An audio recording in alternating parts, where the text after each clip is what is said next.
성령의 증거하심 로마서 8장 16절. 성령이 친히 우리의 영과 더불어 우리가 하나님의 자녀인 것을 증언하시나니. 우리는 하나님께 나아갈 때 흥정하려는 마음을 가지려는 위험성이 있습니다. 우리는 하나님께서 우리에게 시키시는 일을 수행하기 전에 증거를 원합니다. 왜 하나님은 자신을 보여주지 않으실까? 주님은 그렇게 하실 수 없습니다. 그 이유는 당신이 완전히 주께 내려놓지 않는 한 당신 자신이 주님의 증거를 방해하기 때문입니다.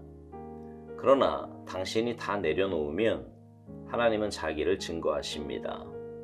주님은 당장이라도 당신 안에 있는 그분의 속성을 증거하십니다. 만일 당신이 실체가 아닌 다른 증거를 가지고 있다면 감상적 감정에 빠지게 될 것입니다.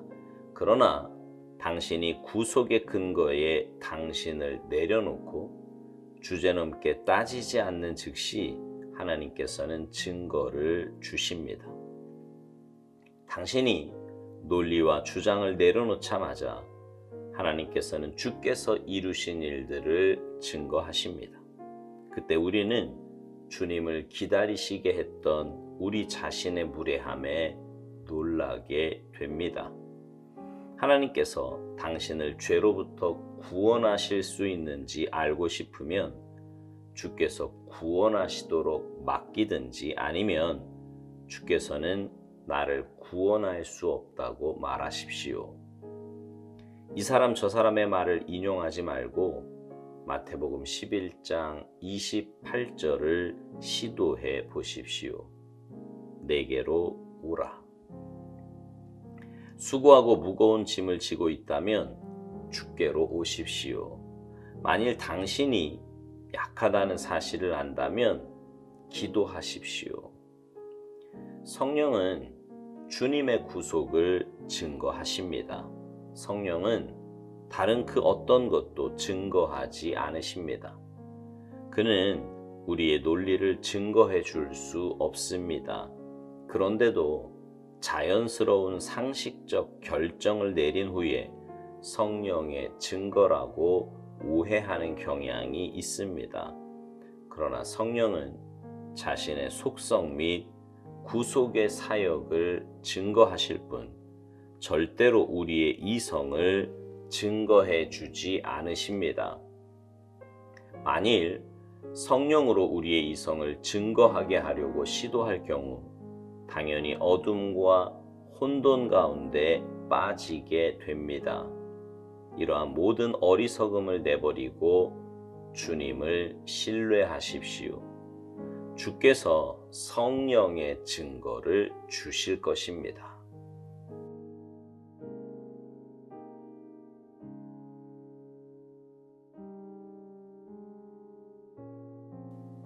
우리는요, 신앙생활 하면서 뭔가 증거를 하나님께 요구할 때가 참 많이 있습니다.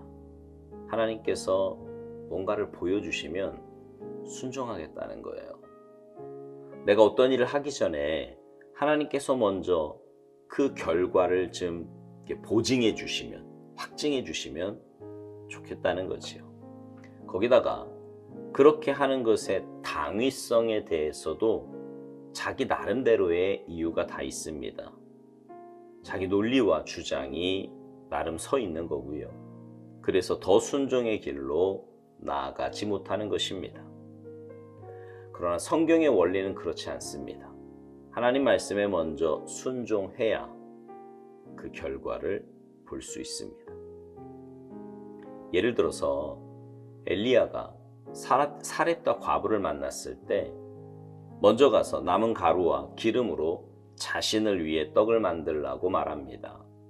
오랜 가뭄으로 식량이 떨어져 이제 남은 가루와 기름으로 마지막 떡을 만들어 먹고 죽겠다는 것이었는데 그걸 자기에게 가져오라는 거예요. 먼저. 사렙과 과부는요, 감사하게도 엘리야의 말대로 그렇게 합니다. 그리고 그 결과는 우리가 잘 아는 것처럼 가뭄이 끝날 때까지 통의 가루와 기름이 떨어지지 않았습니다. 성경에 이런 이야기는 무수히 많습니다. 출애굽한 이스라엘 백성들이 요단강을 건널 때에도요, 물이 갈라진 후에 건넌 것이 아니라 제사장들이 먼저 요단강에 발을 담궜을 때 강물이 갈라지는 역사가 나타났습니다. 오병이어의 기적도요, 한 아이가 물고기 2마리와 떡 5덩이를 먼저 내놓았을 때 그 기적이 일어났습니다. 그러니 여러분, 하나님께 뭔가 결과를 요구하기 전에 먼저 순종의 발걸음을 내디디시기 바랍니다. 그러면 하나님은 분명 그 믿음을 보시고 응답하시고 역사하실 것입니다. 사실 순종의 발걸음을 내딛는 것이 어려운 것 같지만요, 생각을 조금만 바꿔보면 그렇지도 않습니다. 자, 사렙다 과부 이야기를 한번 생각해 볼까요? 그가 엘리야의 말에 순종하지 않고 그냥 떡을 만들어서 아들과 함께 먹었다고 칩시다. 그러면 생명은 조금 더 연장되겠지만 결국 둘 다 죽고 말 거예요. 그러니 떡을 먹고 곧 조금 더 사나, 떡을 주고 좀 덜 사나, 별 차이가 없다고 생각하면 순종이 그리 어려운 것만은 아니지요. 오스왈드 목사님이요, 오늘 묵상을 시작하면서 이런 말을 했습니다. 우리는 하나님께 나아갈 때 흥정하려는 마음을 가지려는 위험성이 있다고요. 우리는 하나님께서 우리에게 시키시는 일을 수행하기 전에 증거를 원한다는 거예요. 그러나 주님은 그렇게 하실 수 없는데, 그 이유는 우리가 완전히 주께 내려놓지 않는 한 우리 자신이 주님의 증거를 방해하기 때문이라는 겁니다. 그러나 우리가 다 내려놓으면 하나님은 자기를 증거하신다는 거지요.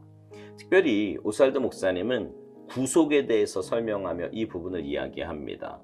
구속도 내 논리, 내 주장, 실체가 아닌 다른 증거를 가지고 있다면 주님의 구원하심을 체험할 수 없다는 것입니다. 그러나 그 모든 것을 내려놓고 주님께 먼저 내 발걸음을 내디딘다면 주님은 우리의 모든 수고하고 무거운 짐을 받아주시고 용서해 주시고 의의 길로 인도해 주실 것입니다. 구원에도 자꾸 자기만의 생각과 논리, 주장을 갖는 사람들이 있습니다. 행함, 착함, 심지어 종교 행위까지 이런 모든 것을 구원의 근거로 두려고 하는 사람들이 있습니다. 아니에요. 구원은 전적인 주님의 은혜요, 역사입니다. 우리는 믿음으로 그것을 받아들이기만 하면 됩니다. 주님이 이미 이루어 놓으신 구원의 역사에 믿음으로 순종의 발걸음을 내디디면 되는 거예요.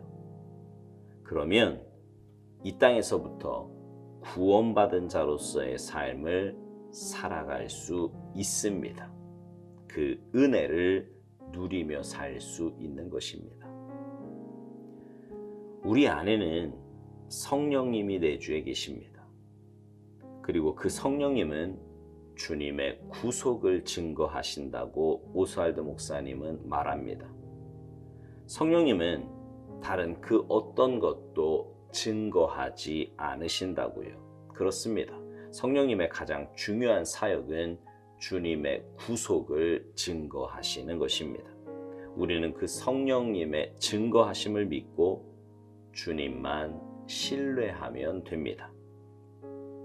오스왈드 목사님이 이런 말을 해요. 성령님은 우리의 논리를 증거해 줄 수 없는데, 그런데도 자연스러운 상식적 결정을 내린 후에 성령의 증거라고 오해하는 경향이 있다는 것입니다. 그러나 성령님은 자신의 속성 및 구속의 사역을 증거하실 뿐 절대로 우리의 이성을 증거해 주지 않으신다는 것입니다. 여러분, 오늘 본문에 있는 말씀처럼 성령님은 우리가 하나님의 자녀인 것을 증언하십니다. 우리는 그 사실을 믿음으로 받아들이면 됩니다. 그리고 구원받은 하나님의 자녀답게 삶에서 믿음의 순종을 하면 됩니다. 그러면 내 삶에 역사하시는 하나님을 체험하게 될 것이며, 오스왈드 목사님 표현대로 주께서 성령의 역사를 주실 것입니다. 그 성령의 증거를 말이죠. 바라기는 여러분 모두가 주님의 말씀을 믿음으로 받아들이시고 믿음으로 순종하셔서 하나님의 은혜와 역사를 맛보고 누리며 살아가는 아름답고 복된 삶이 되시기를 주님의 이름으로 축복합니다. 아멘.